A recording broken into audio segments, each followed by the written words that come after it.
Hi, I'm Sherry Mumford with Stamping at Last. I'm getting ready for a stamp camp, so one of the cards I'm going to make is this Christmas card. I used an old stamp set, Christmas Lodge. Now for the sample I'm going to show you today, I'm going to use a stamp out of one of the new stamp sets out of the 2019 holiday catalog. I just got my order, so I'm very anxious to use one called Steel Scenes. So when we do the sample today, that's the one we're going to use. I really like this card for a number of reasons. I've always liked the Christmas Lodge. And then now with this new heirloom frames, I just thought it was a perfect fit. But since then, like this is the one I used, the Christmas Lodge stamp set. I took this out so hopefully it wouldn't be so much of a glare. I used the Lodge. But we've since gotten this stamp set, Still Scenes. And you'll be able to order this as of September the 4th. It's in the new holiday catalog. So I thought I would try this. I think that's a really cute dwelling as well. So I'm going to do that on this sample. So I'm going to show you the pieces that you'll need to make this card. You'll need whatever color you want for your cardstock base. I used gray, the basic gray color. You'll need 8.5 by 5.5, and then you're going to score it at 4 1/4. Now the designer series paper I used is retired, but Stampin' Up! Always has tons of designer series paper that will match whatever project you're doing. And for the designer series paper, you need to cut that 5 1/4 by 4. For this little greeting that says Christmas, you'll need white cardstock, 3.5 by 1 1/4.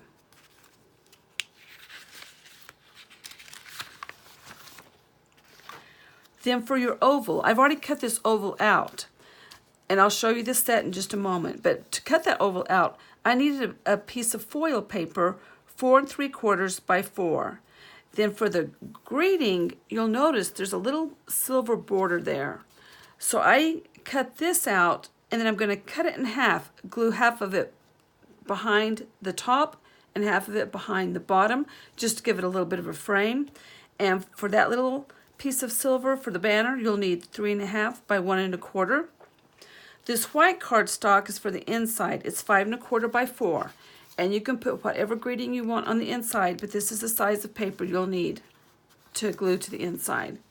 Then this other piece of white cardstock, this 4 1/4 by 3.5, this is what I'm stamping my scene on. And a lot of this I've kind of got done, so you don't have to watch me do every little thing. But I've got my cardstock. I've already got it scored at 4 1/4. So I'm going to use my bone folder and burnish it. I can go ahead and glue on this designer series paper. See, that side's really pretty too. Like I say, this is retired, but it's still in the clearance rack. When I looked even a few days ago, it was still in the clearance rack at Stampin' Up.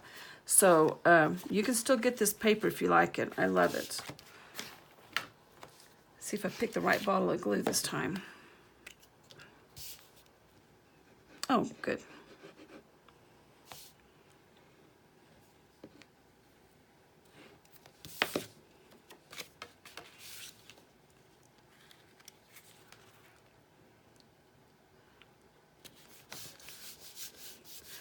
The next, what you would do is stamp your house on that 4 1/4 by 3.5 piece of paper.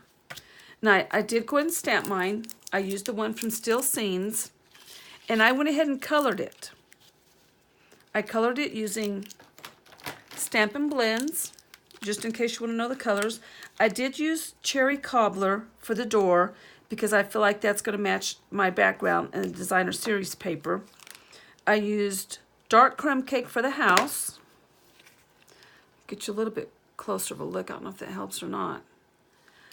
I used, for the windows, I used Dark Daffodil Delight. And of course, lots of colors will work, just in case you're wondering what I used. I used Dark Oak Olive for the trees, for this tree with the snow on it and that shrub. And I used a Cajun Craze for those trees that don't have any leaves anymore. And I used Light Smoky Slate for that little porch and the sidewalk. Then After I colored it first, but you can do it either way. I cut it out with an oval from the Layering Ovals framelits. I cut it out as an oval after I colored it. Now I'm going to adhere it to the front of this.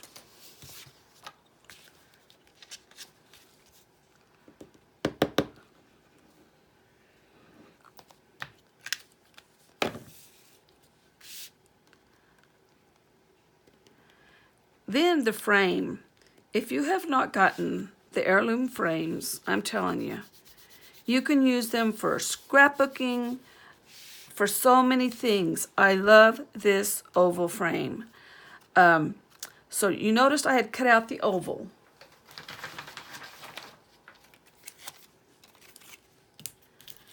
This was from the Heirloom Frames dies. Now these dies come with the embossing folders. It comes with a square frame and an oval frame. For this project, I cut my silver out of the oval. Then I saved that part in the middle because I guarantee you I will use that oval for something, whether I punch out stars or whatever. Then it comes with the embossing folder, the oval embossing folder and the rectangle embossing folder. So for this project, I used the oval. And someone had given me a really great hint about how to line these up. So first you cut out just a white piece of cardstock and you make sure it's lined up in the center of this. I just used snail and I adhered that. Then every time you put one of your frames in here, just make sure it's exactly lined up, just as if it were cut out of the middle of this oval. And then when you close it, it's going to come out good every time. So that's exactly what I did. And this is just gorgeous. And I love it with the foil paper. Anytime anyone sees this, they think I'm using a piece of metal on my card. It is just absolutely beautiful. Now, I've tried this several ways. I used, can't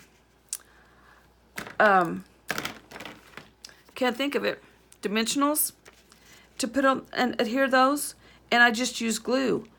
I could not tell much of a difference at all. I guess because this is already kind of popped up, I couldn't tell much difference with my dimensionals, so I'm going to pretty much glue this one on there. Because to me it looks the same either way.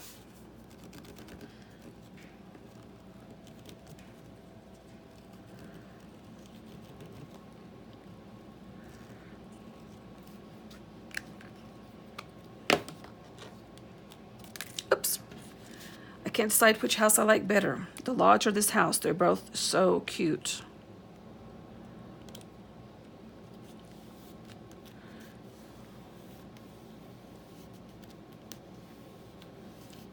Okay, and then for this greeting, I used an old stamp set called Time of Year. Take it out. Sometimes that glare with this light. It's called Time of Year. Now, like I say, this is an old one. It was an old Hostess set. But in the holiday catalog, there's a new set that includes a banner that says Christmas Wishes, and it's called Toil Christmas, and it comes, you can get it as a bundle and have the dies. It says Christmas Wishes, and it's really cute. I'm going to order that as well, but I don't have it just yet. But I did use my Time of Year Christmas, which coordinates with Bunch of Banners framelits dies. And so I used the die from this set to cut out the banner. So I'm going to put that there. But first, I'd also used this same die to cut out another silver banner. And I'm going to cut this kind of down the middle, you know, as best I can. It won't matter because it's not going to show anyway. Just the very top and the very bottom. Then I'm going to glue that to the top and this to the bottom. So I've got a little bit of a border. Yeah, thought that looked weird. So let me do that first. You can tell I messed up earlier, so I used the back of it, which will not show. So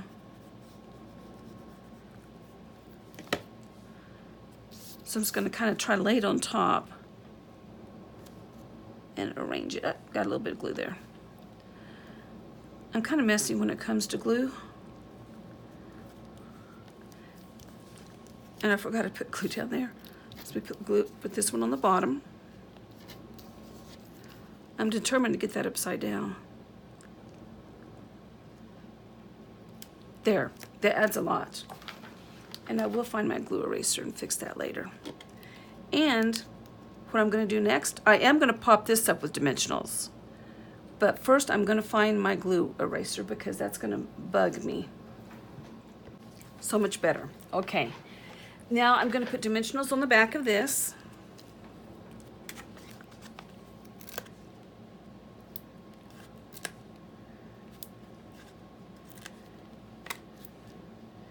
And just adhere it to the front. And of course you could place it different places. I just kind of happen to like it down here.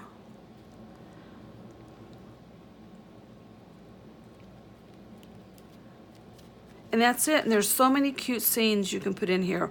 Whatever stamps you have that have any kind of scenery, that would just be beautiful in there.